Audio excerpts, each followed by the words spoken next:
Love to travel with Wave. Trying to get some nice sun and everything, some energy. Love it here in the tropics.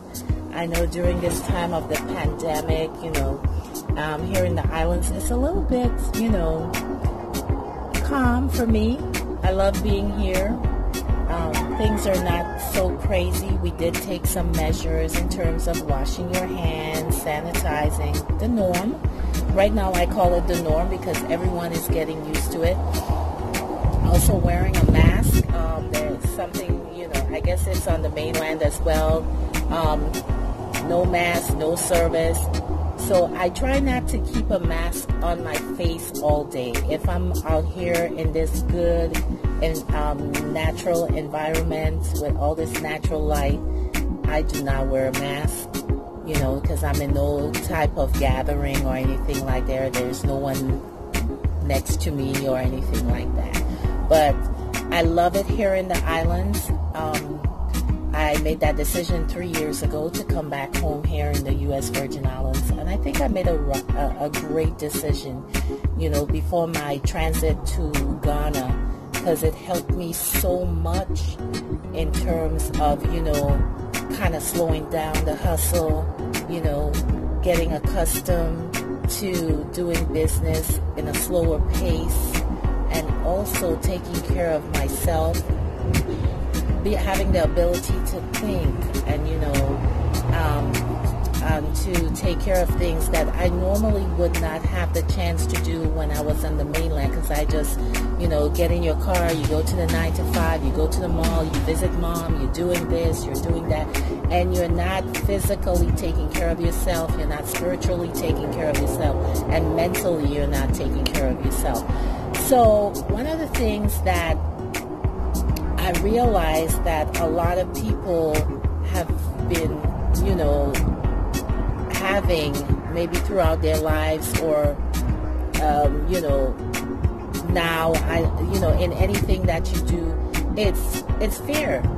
And I said I would sit down and discuss it with you.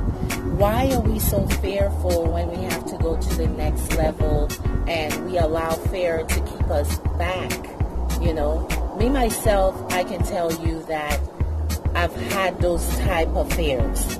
Even when I went to Ghana in 2016, all excited about moving to Ghana and everything like that, I was just so fearful. My first thing was, who am I going to trust? And I realized that you have to create a network of people who are going to be supportive, who are going to be there for you, who are going to help you along these journeys.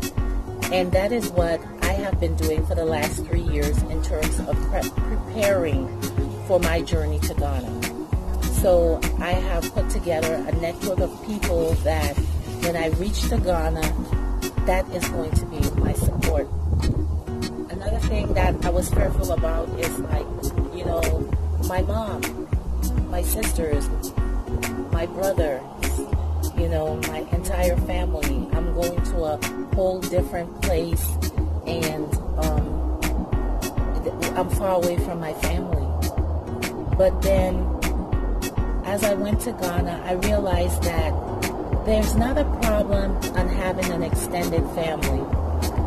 So I have a very good friend who lives in Italy, and his family lives in the Larteh and the Tema area. And he was like, you don't have to be scared. You already have an extended family in Ghana. My family is your family. So it's very important that when you go to Ghana, that you find a family that you can be an extension of your family, and that can be there for you as well.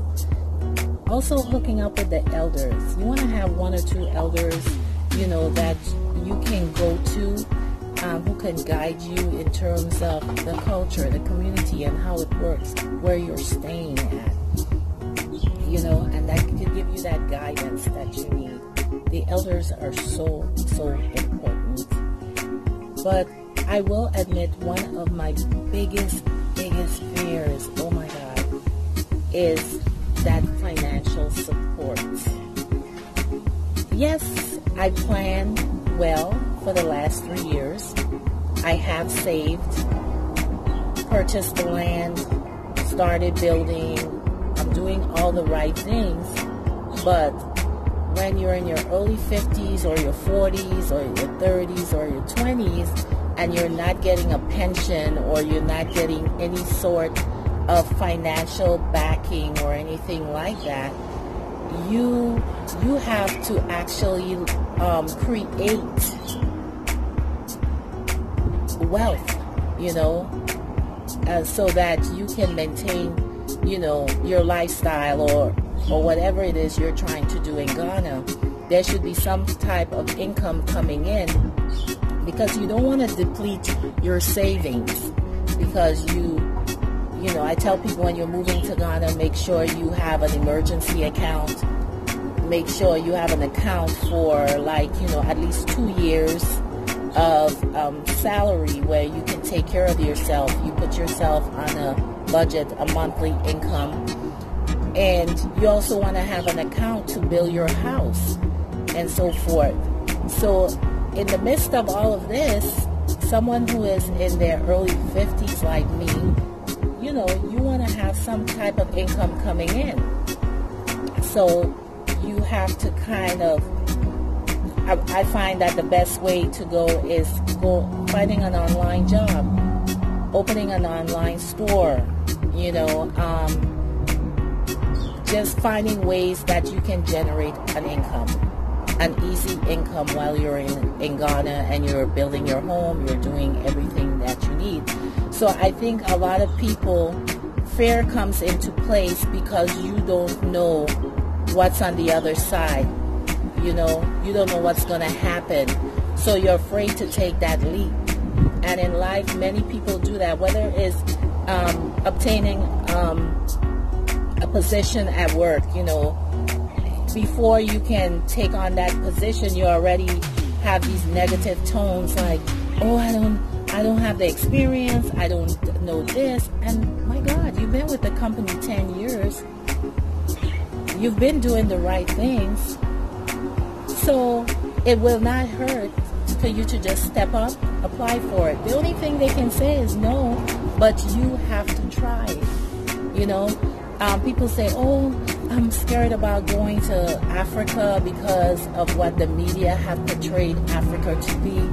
I tell people to do their own research. If you want to move anywhere, you have to do your research. You could be moving from New York to Maryland, and you have to do research. You got to look into where you're going to stay. You got to do research on that community where you want to stay at, the schools if you have kids and everything, public transportation. You have to come with a plan. Anything you do, you have to have a plan. It's almost like, if you get a new job, you want to say, okay, I'm going to work hard for 5 years because I want to buy a house. So you open an account and you're putting money in there for that deposit for the house or whatever it is you want to do. So it's always good to have a plan and also have a plan B. So in case something happens, you have something to fall on. And those are the things that I have learned, because me and Miss Rose, we have this discussion all the time, and it's called preparing yourself. Is there a good time to move to Ghana or move to Africa? I tell people, you just go with your spirit, you go with your gut instinct, and make that move. Because I don't think there's any perfect time to move anywhere, So I just tell people that you just need to do proper planning. That's it. Okay? So I just wanted to sit down here and just talk to you guys and just tell you welcome to the channel. We have lots and lots of topics to talk about. I'm going to try to do this every Sunday that we can sit down and just relax and just talk about things. Hopefully, once the summer starts in June, I will be going live and we can have, a live Sunday chit chat with Wave here. If you have not subscribed to our channel, please do so. Like, share, tell a friend. Also, hit the notification button. All right, because we do want to keep you updated on our latest videos and everything that's happening here on Love to Travel with Wave. Thank you for joining us here on Love to Travel with Wave.